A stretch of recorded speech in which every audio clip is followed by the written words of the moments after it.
Hello, everyone out there in radio and internet land. It's the Hood Rat Strategist radio program, talking about things going on here locally.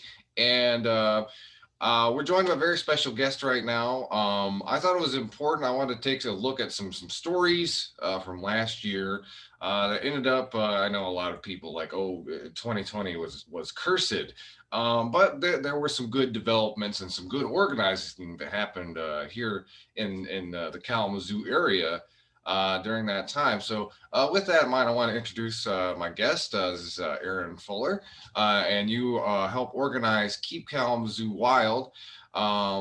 Recently, did some work, or at least I guess I'm not sure if rescued would be the right term for a good chunk of the Kleinstuck Preserve. But could you just introduce yourself briefly and just maybe describe what Keep Kalamazoo Wild is? Yeah, absolutely. Well, first, thanks so much for having me and giving us a chance to tell the story of this project because we think it is a pretty special one. And like you said, 2020 was not great in a lot of ways, but we are glad to have been able to do some positive work in 2020 and hopefully leave a lasting positive impact for the community. So yeah, my name is Erin Fuller. I am the president of a local nonprofit organization called the Stewards of Kleinstuck. And that organization, in the fall of 2019, we learned that there was a property that had come up for sale right next to the Kleinstuck Preserve.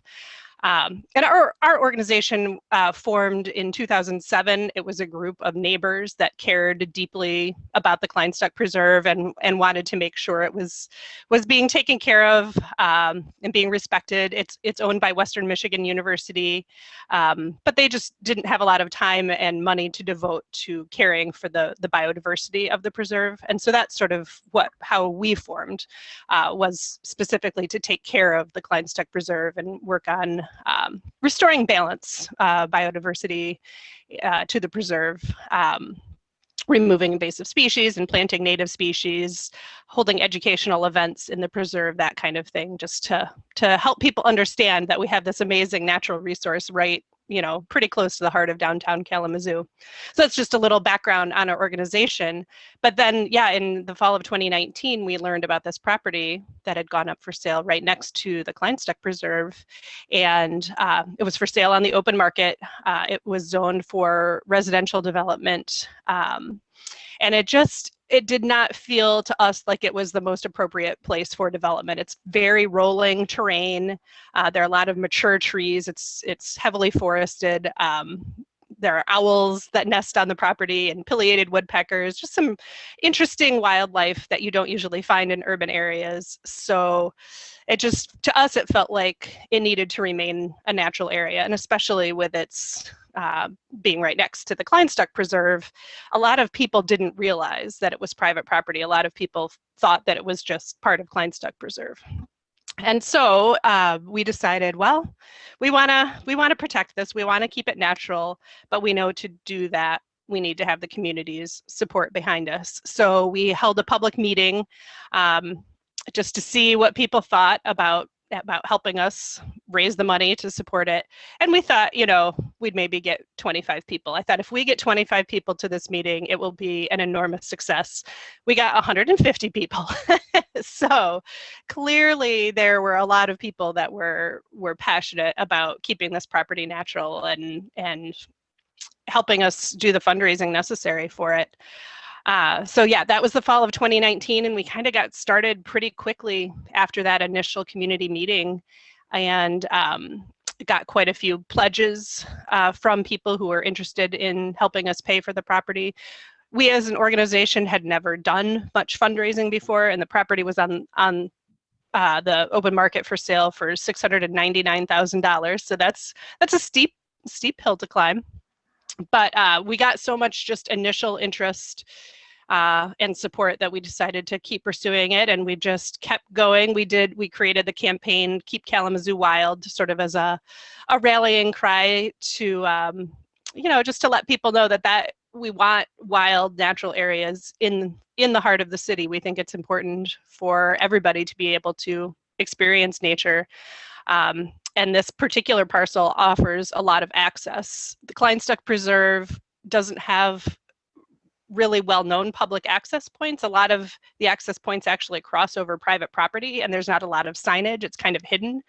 And so we're hoping with this property, a lot of the main trails cross over this new property. And so we're hoping we can put signage up and just help people realize that there is a natural area. There are great trails right here in the heart of the city. So yeah, then in July of 2020, we made an offer. We had made a couple of offers on the property previously, sort of lowball offers to see if we could get a deal. But then in July, we made an offer that was accepted and closed on the property on September 30th. So that's sort of very, it's a nutshell. I rambled a lot, but believe it or not, that's the story in a nutshell. Well, I wanted to kind of just follow up by asking, on y'all's end, what was kind of what do you feel was like one of the bigger challenges? Really like organizing the people and resources to make sure that the land was kind of kept wild, as it were. And also just following up, it's like, how did y'all feel when everything was finalized and we knew for sure that the land would be kind of protected?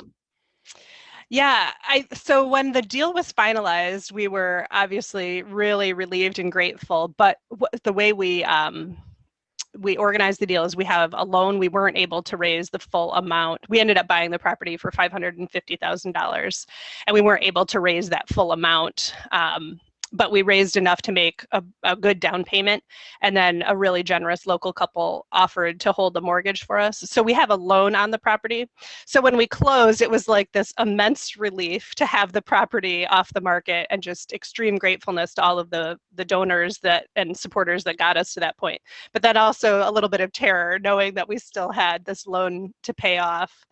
But just in the last few months, we've continued having really good success with our fundraising. So we're closer to paying off our loan than we thought we would be by this point. And we have a few years to do it. We're hoping not to do that. We're hoping to pay it off quickly, because then it will like really and truly be forever protected. But and that was really, when we went into this, there were a lot of unknowns, and our two goals that have just driven us the whole time, we're wanting to keep the property in its natural state and wanting to keep it open to the public. And those were just, anything that we've done, those were the two things that we needed to make sure we could meet those goals. And I can't remember your first question now. I rambled too much again. I was going to say, what was the biggest challenge trying to organize the people and resources to be able to purchase that land?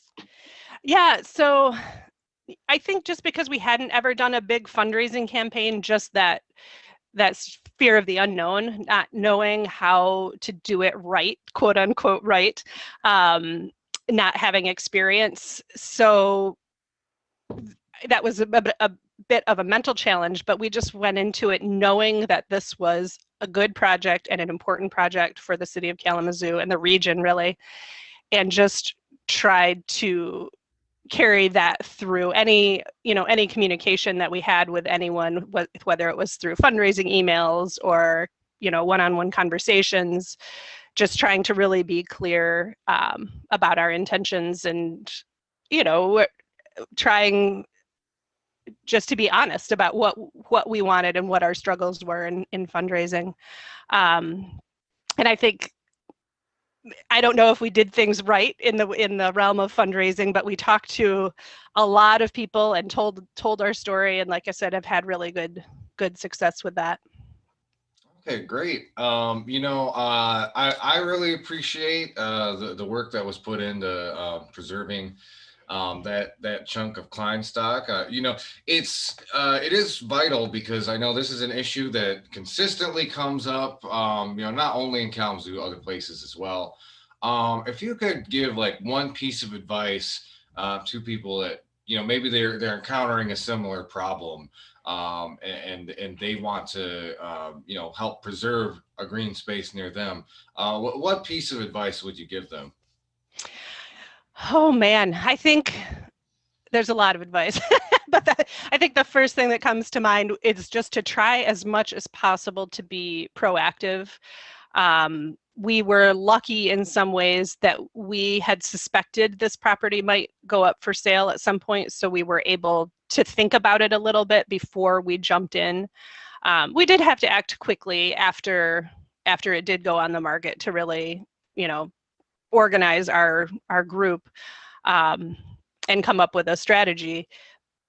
But it wasn't completely out of left field. You know, we knew this was a natural piece of property that was in private ownership, and you know, at some point it can go up for sale and it could be developed. So I think just being ready for that, if you have a little patch of woods near where you live that you find valuable, figuring out who owns it and what, you know, what their long-term strategy is for it, and if it's something that you want to keep natural, trying to organize the community into being ready to undertake a fundraising campaign.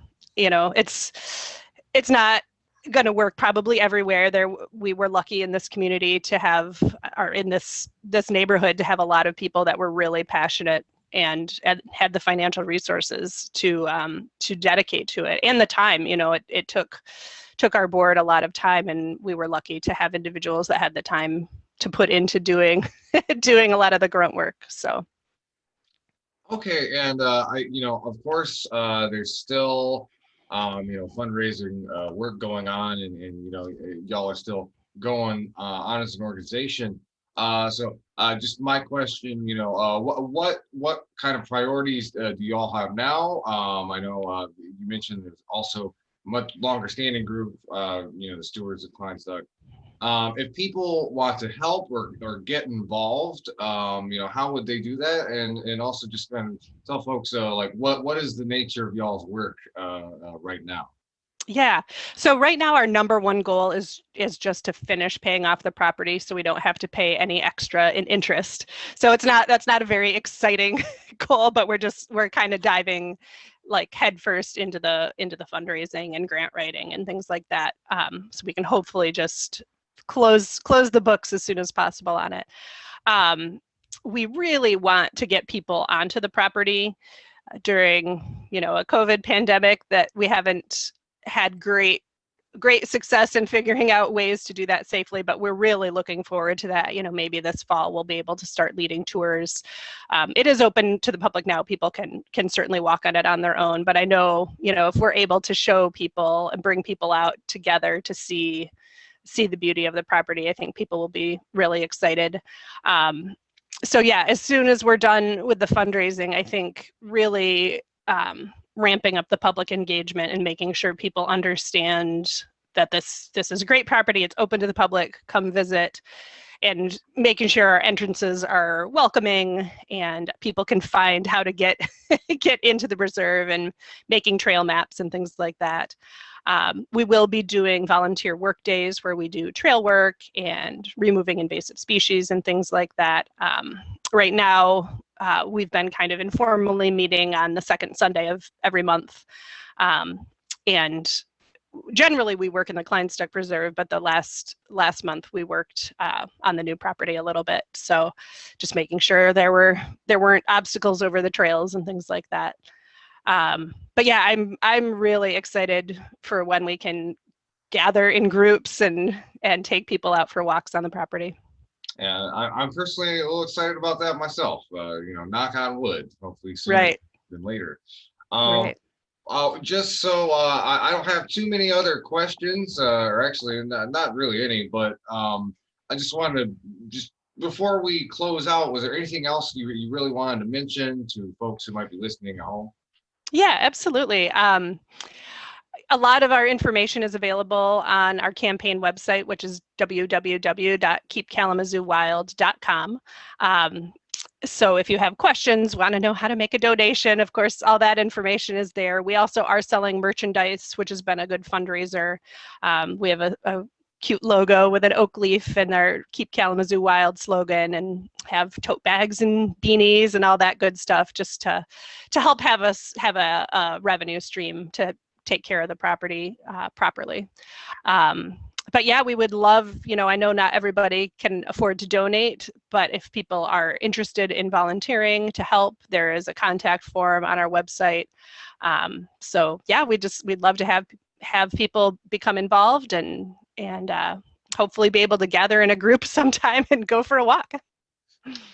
Okay, well, again, Erin, thank you for taking time out of your day to talk to us, and good luck organizing in the future. Hope people stay involved, and thank you for helping to keep Kalamazoo wild. Wonderful. Well, thank you so much for the opportunity, Andy. I appreciate it. All right, have yourself a fantastic day, and if you're listening at home, thank you for listening to the interview.